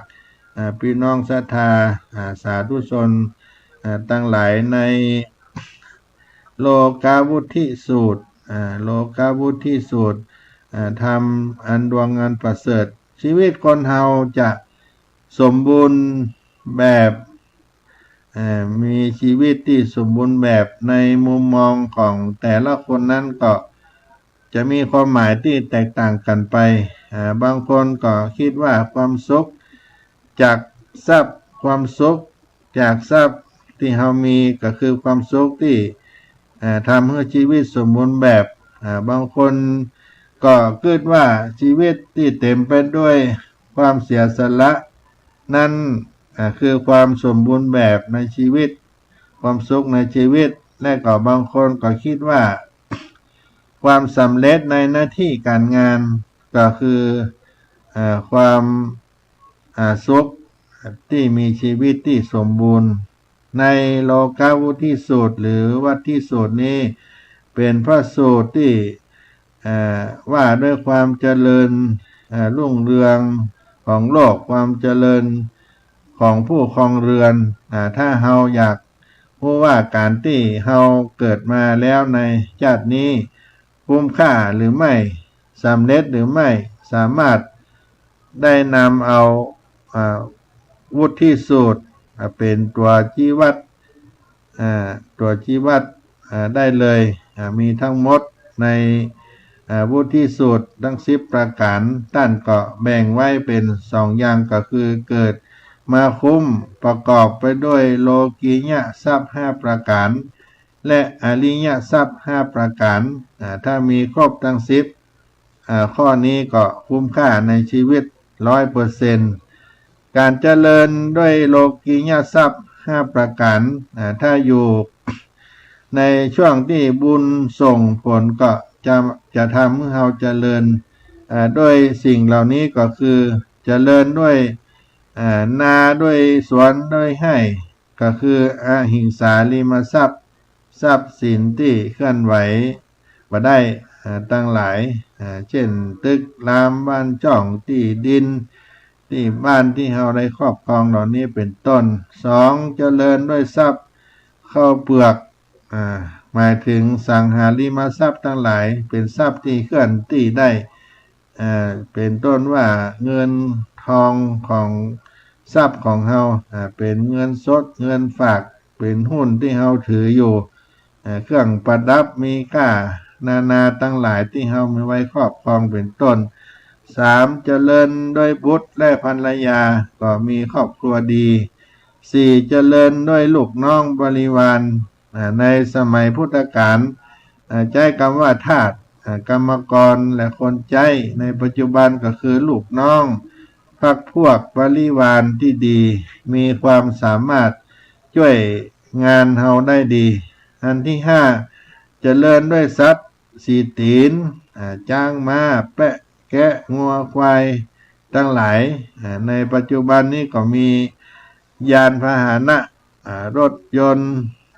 เหล่านี้เป็นต้นก็อำนวยความสะดวกมีอุปกรณ์ในการทำงานที่สะดวกเพราะสมัยก่อนต้องใช้สัตว์สี่ตีนสี่เท้าเป็นเครื่องมือในการทำงานแต่ในปัจจุบันอาจจะต้องใช้เครื่องจักรเครื่องยนต์คอมพิวเตอร์มีโรงงานในการทำงานเป็นต้นทั้ง5ประการนี้เป็นโลกียทรัพย์ทั้ง5ประการนี้ได้มาด้วยอำนาจของบุญที่สั่งสมทานะบารมีไว้นัก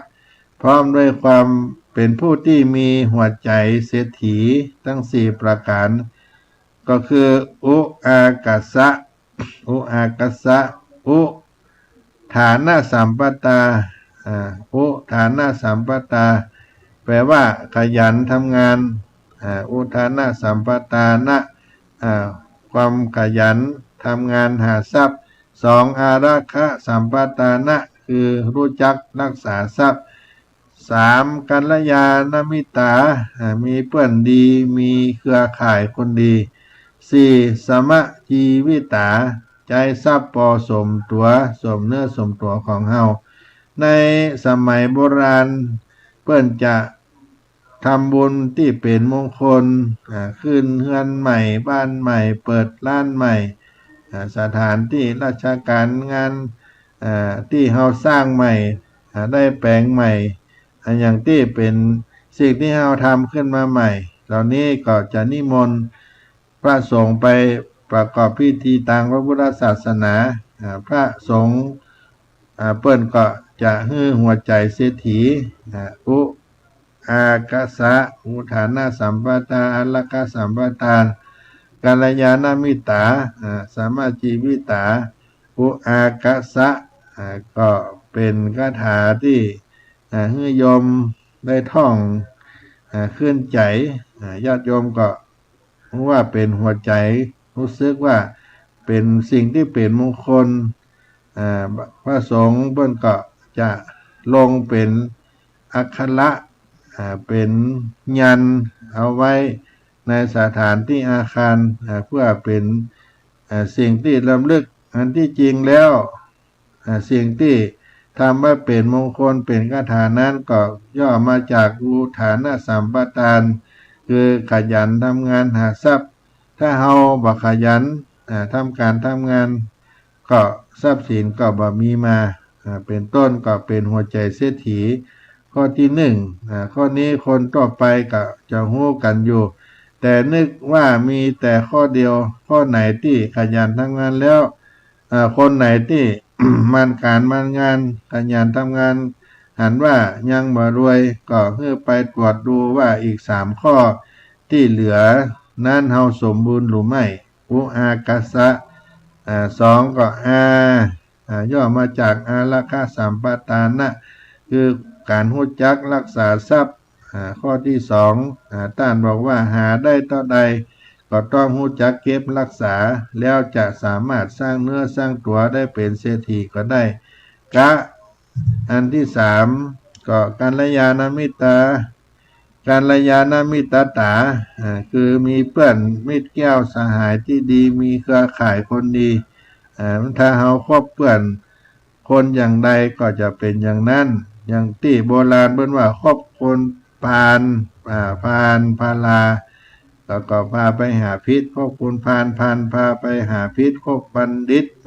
พาไปหาผลท่านจึงบอกว่าถ้าอยากรวยเป็นเศรษฐีก็ต้องคบคนดีเพราะนอกจากเขาจะมาเอาความเสื่อมมาให้เฮาแล้วเขาก็ยังให้โอกาสได้ช่องทางมาให้แก่เฮาด้วยในปัจจุบันสายสัมพันธ์นั้นสำคัญมากถ้ารู้จักคน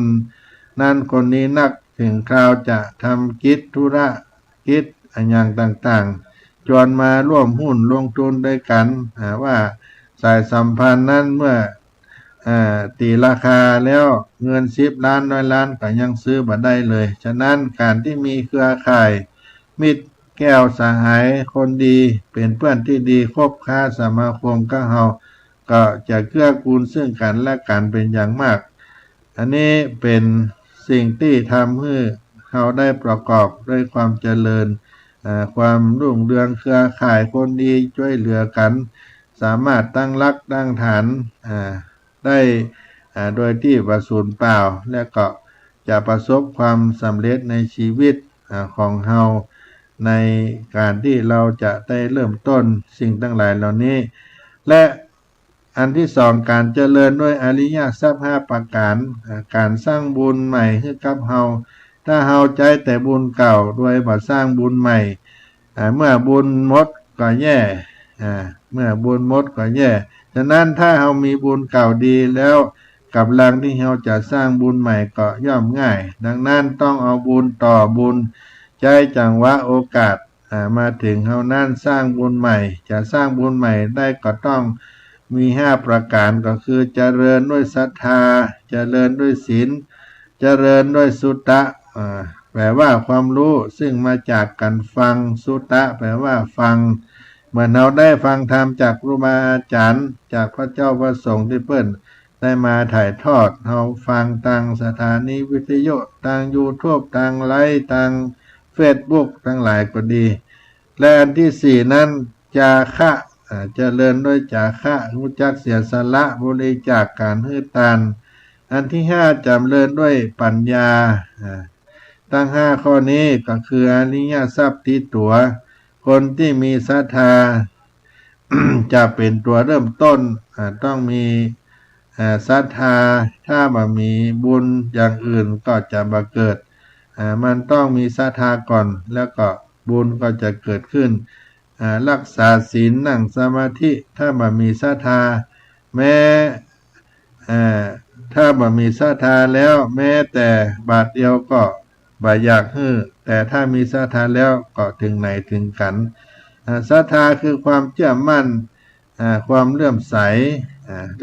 ในพระรัตนตรัยคือพระพุทธพระธรรมพระสงฆ์ทั้ง3ประการนั้นถ้าไปเชื่ออย่างอื่นแล้วเขาก็บ่เรียกว่าศรัทธาอาจจะเป็นเรื่องงมงายบ่มีเหตุมีผลไปการเจริญด้วยศีลก็ต้องมีศีลอย่างน้อยก็ฆราวาสศีล5ได้ยึดมั่นถือมั่นวันสำคัญวันพระวันเกิดเฮาก็รักษาศีล ทุกวันแต่ว่าวันสำคัญเราอาจจะเจริญ รักษาศีล8ขึ้นไปเพื่อเพิ่มความเข้มข้นให้การวินัยของเฮาคือดียิ่งขึ้นก็จะเป็นจังหวะที่เฮาได้สร้างคุณงามความดีขยับศีลเฮาขึ้นมาแถม3ข้อแปลว่าศีล8แล้วก็ได้ เจริญให้กับตัวเฮาแล้วก็จะต้องมีศีลนั่นเป็นเกราะคุ้มครองผ่องภัยให้เฮาโดยมีศีล5เป็นต้นเป็นพื้นฐานการเป็นผู้เจริญด้วยสุตตะก็คือความรู้ในสิ่งที่เฮาเน้นก็คือรู้ในธรรมะคือรู้ว่าอันใดเป็นบุญอันใดเป็นบาปอันใดชั่วอันใดดีอันใดเป็นกุศลก็จะเป็นสิ่งที่ดีกับชีวิตของเฮาเจริญด้วยจาคะคือการเสียสละบริจาคคือทานก็คือเป็นหลักการสละทรัพย์สิ่งของเป็นทานหรือว่าสละอารมณ์ที่บดีคือเป็นทานก็ตามอารมณ์โกรธต่างๆที่เฮามีก็เก็บไว้ในจิตในใจก็สละมันออกไปสิ่งนี้ก็เป็นอริยทรัพย์ที่ตัวเฮาเป็นตัวบุญที่เฮาสั่งสมในพระพุทธศาสนาที่ถูกเนื้อนาบุญนั้นก็มีอานิสงส์มหาศาลถ้าเฮาหันบุญแล้วเฮาจะปลื้มอกปลื้มใจเวลาบนโลกมนุษย์นั้นมันสั้นอายุเฉลี่ยคนเฮาปัจจุบันนี้ก็75ปีแต่จันบนดุสิตบุรีสวรรค์ทั้ง4นั้นอายุไขของเทวดานางฟ้าเท่ากับ576ล้านปีเมื่อเฮาทำความดีบุญส่งสู่สวรรค์ก็มีความสุขที่เป็นทิพย์มีรูปร่างหน้าตาวรรณะผิวพรรณสวยสดงดงามมีอายุไขได้ยืนยาวเกิดขึ้นกับเฮาถ้าเฮาได้ทำสิ่งที่เป็นมงคลในชีวิตของเฮาสิ่งตั้งหลายเหล่านี้เฮาได้ทำได้สร้างก็เป็นมังคละครับตนครับตัวเฮาไปวันนี้ท่านทั้งหลายได้สดับรับฟังพระธรรมเทศนาโลกวุฒิสูตรนั้นเป็นมังคละมาปั่นมาฝากพี่น้องศรัทธาสาธุชนทั้งหลายในรายการเสียงธรรมพระธรรมจาริกได้ปั่นได้ฝากพี่น้องทั้งหลายแล้วก็นำเอาพระธรรมมาสาธยายขยายของความเจริญในชีวิตของเฮาในโลกิยทรัพย์ใน 5 ประการและก็เจริญด้วยอริยทรัพย์ตั้ง5 ประการตั้ง10 ประการรวมกันที่เฮาได้ทำนั้นเป็นโลกิยทรัพย์5 ประการก็เพื่อเจริญในตนในตัวของเฮาในวุฒิสูตรก็มีโลกิยทรัพย์5 ประการอริยทรัพย์ทั้ง5 ประการได้เจริญในการดำเนินชีวิตของเฮาและก็ขอให้สาธุชนทั้งหลายท่านผู้ฟังได้อยู่เย็นเป็นสุขกันทั่วหน้าวันนี้อาตมาภาพได้เอามาป่านมาฝากด้วยเวลากาละอัน1 ชั่วโมงด้วยพระหมานก็ได้สาธยายปออันย่ออันแคบปอเหมาะปอควรแก่ท่านทั้งหลายในเพื่อความเป็นมงคลในชีวิตวันเริ่มต้นขึ้นศักราชใหม่ในช่วงบ่ายวันนี้ก็มาถึงสุดท้ายละเวลากาละก็จะหมดจะเสี่ยงไปขอความสุขความเจริญจงมีแต่ท่านทั้งหลายการทุกท่านทุกคนได้สดับรับฟังเสียงธรรมพระธรรมเทศนาในสาระธรรมธรรมะจากวัดสลีโสดาพระอารามหลวงในวันนี้จงมาเกิดมีแก่ท่านทั้งหลายจุผู้ในคนเนอ2565ก็มาจอดมาถึง65จำรูนมาถึงแก่พี่น้องสันตลาทั้งหลายเจริญรุ่งเรือง2565จำรูนแต่เล่าสดใสตัวดาวจุมปูติสาขอปั่นปอนไว้ให้ได้สุขาเจริญท่านาเงินทองของเข้าจุงมียอดถาบรรดาสักเจ้าตามใจเล่าเมาพร่ำพร้อมมวลหมู่สะถูมูตูลิงน้อมมาปกห่มห้อมอาลีมากด้วยมิตรลัก สลักไม่ถีสมดังปอนดีเหมือนกันตัวหน้าเหมือนกันจุผู้ในคน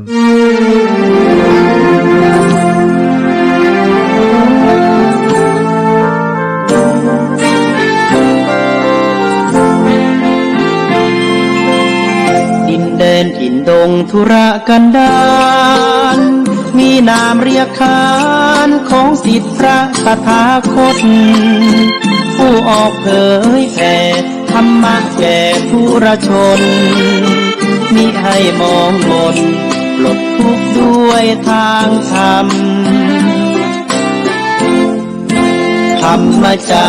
ริกธรรมจาริกธรรมจาริกขึ้นอยู่กลางป่าหรือว่ายอดดอย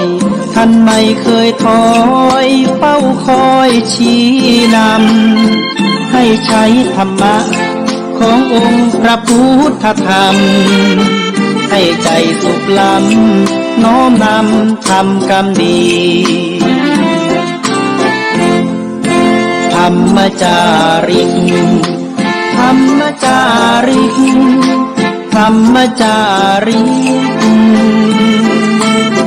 เร่งพัฒนาการอยู่การกินให้มีชีวิตสุขสันต์เปรมปรีพบแสงสว่างส่องทางสร้างความดีให้มีความสุขความทุกข์หายไปธรรมจาริกธรรมจาริกธรรมจาริกก็มาพบกันในใต้รายการหนึ่งครั้งหนึ่งที่ทางอาจารย์พระโคสมุวิสุวัตวรากิจโจได้มอบถวายเวลาให้กับทางวัดสลีโสดาพระอารามหลวงจังหวัดเชียงใหม่ก็ขอประชาสัมพันธ์กับบรรดาท่านพุทธศาสนิกชนทั้งหลายที่ได้สดับรับฟังรายการอยู่ว่าคณะพระธรรมจาริกจำนวน300 รูปจะเดินทางมาจากบนภูเขามาจากหมู่บ้านพี่น้องเจ้าเขาลงมาที่วัดสลีโสดาพระอารามหลวงจังหวัดเชียงใหม่เพื่อมาประชุมปฐมนิเทศประจำปีพุทธศักราช 2568 ปีนี้มีอายุยืนยาวของโครงการครบ60 ปีในการเผยแผ่งานพระพุทธศาสนาแก่ชนถิ่นกันดารบนดอยเพราะฉะนั้นหากว่าท่านใดมีโอกาสจะมาร่วมเป็นเจ้าภาพถวายภัตตาหารเจ้าภัตตาหารเพลและก็ถวายน้ำดื่มน้ำปานะเครื่องอุปโภคบริโภคเครื่องกันหนาวเครื่องใจเวชภัณฑ์กับพระธรรมจาริกระหว่างวันที่25 ถึง 28 คณะพระธรรมจาริกได้ลงมาที่วัดสลีโสดาพระอารามหลวงจังหวัดเชียงใหม่ก็ขอใจกับบอกเสียงนี้ประชาสัมพันธ์เปล่าเอิ้นบอกบุญศรัทธาญาติโยมทั้งหลายได้มาร่วมกินร่วมทานถวายการต้อนรับพระนักเผยแผ่พระพุทธศาสนาแก่พี่น้องเจ้าเขาทั่วภาคเหนือตอนบนภาคเหนือตอนล่างภาคกลางตอนบนที่ได้มีหมู่บ้านพี่น้องราษฎรหมู่พื้นที่สูงพี่น้องเจ้าเขาได้มีพระธรรมจาริกเข้าไปประกาศพระสัทธรรมขององค์สมเด็จพระสัมมาสัมพุทธเจ้าตั้งเป็นวัดพระธรรมจาริกในภาคเหนือของเราเป็นหลักเพราะฉะนั้นในนามของพระเดชพระคุณพระธรรมวชิราโกศลหลวงปู่เจ้าอาวาสวัดสลีโสดาพระอารามหลวงจังหวัดเชียงใหม่ก็ขอใช้กระบอกเสียงนี้บอกบุญไปยังนักศีลนักบุญผู้ใจบุญทั้งหลายที่จะได้มีโอกาสมาร่วมกินร่วมทานประสานสัมพันธ์ระหว่างพระนักเผยแผ่พระพุทธศาสนาแก่เจ้าเขาขึ้นไปหมู่บ้านเจ้าเขามีจิตศรัทธามาร่วมถวายภัตตาหารเจ้าภัตตาหารเพล น้ำดื่มน้ำปานะ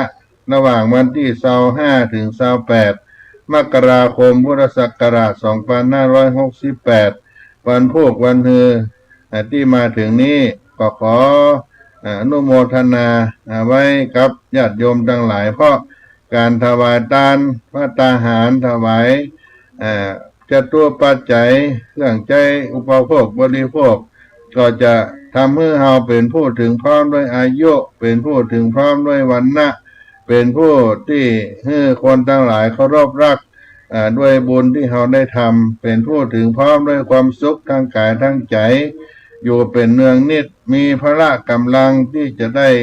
สืบทอดอายุพระพุทธศาสนามีสติปัญญาที่จะได้รู้ในธรรมของพระพุทธเจ้า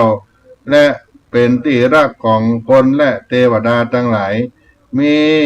กำลังที่จะได้สร้างบุญบารมีสืบไปชั่วกาลนานวันนี้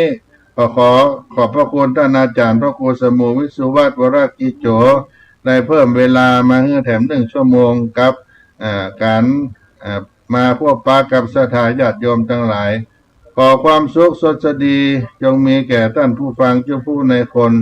จัตตาโลธรรมาวัฏันติอายุวันโนสุขังพลัง